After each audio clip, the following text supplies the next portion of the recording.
I have to ask, when they first told you that they were going to change the suit for you, was that a bit of joyous information? Because I knew that the first time around it was a pretty heavy experience for you. Well, this one's actually heavier than the first one, but it's more mobile, so it doesn't feel as constraining. You know, the other one, I had difficulty breathing. I couldn't move my head. It was tricky for the fight sequences. This one made everything much easier. So, yes, I knew they were going to change it, but also I'd requested, certain changes. Myself and Chris both really wanted to be able to move my head far more effectively, and then for myself, for own comfort and practical reasons, needed a bunch of changes. But it's evolved in the same way that the story has. It must, and I think it looks far more appropriate. It's something more akin to the images that we've seen of the military's designs for future soldier wear.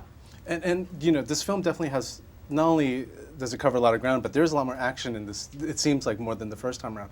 Were you kind of prepared for it, or were you kind of ready to do everything? Were there things that they wouldn't allow you to do? I was more experienced at the KC fighting method, which is what we use. Every single fighting sequence is me. I didn't have any doubles for that whatsoever, which I did in the first, but that was again because of the suit, because it was so tiring. You were fighting against the suit the whole time.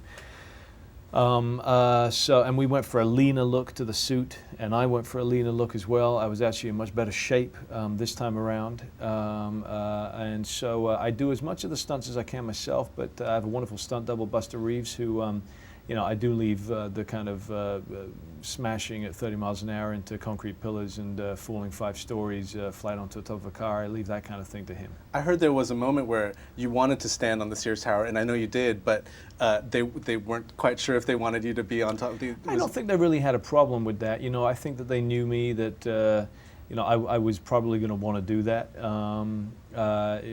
We did it again in Hong Kong, in the tallest tower there.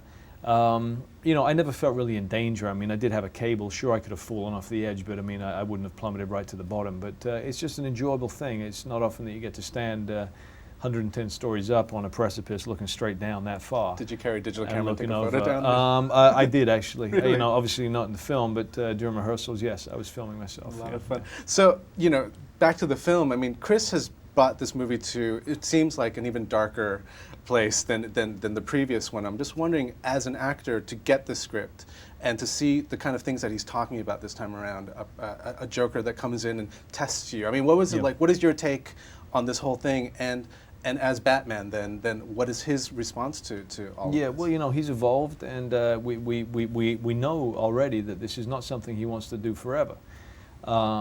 His own life has been put on hold, is sacrificed for the sake of this creature, the Batman. He has a great hope that Harvey Dent will be the elected official, who will mean that Batman becomes obsolete because he's able to do what Batman is doing, but through legal channels. But then, of course, we have the Joker arrive, and like you said, he is provoking Batman unlike anybody else has before. He is holding a mirror up to society, showing its hypocrisy, and trying to prove that everybody has a price. I have to ask you then, the character between the Batman and the Joker, to me, seems like it's almost like a sadist-masochist relationship. So I'm wondering, were there any conversations of something like that where, between you and Heath, where it was about this kind of relationship, and do they get off on being around each other? I think we fairly clearly understood both of our takes fit very well. I mean, there is that line in the movie where he does say, Joker says to the Batman, "You complete me." It is because the Joker has had such easy game with everybody else. He has managed to buy them, he has managed to have them sell out very quickly to give up their ethics and their principles, and it's not been a challenge, and he loves the challenge of Batman because Batman is equally uncompromising. He does, of course, have the rule that he will not kill, and that is what the Joker preys upon and attempts to show that even Batman, will break his ethics. But you're quite correct. I mean, both of them are actually sadistic, and both of them are masochistic as well. Just Batman has to try and rein in his sadism. But certainly Batman is somebody, I always try to reveal it in every single fight that he has, that he's not actually disliking when he takes a beating as well. He kind of enjoys that pain. It's definitely an interesting movie to watch. Thank you very much. It's really nice talking to you. Thank you.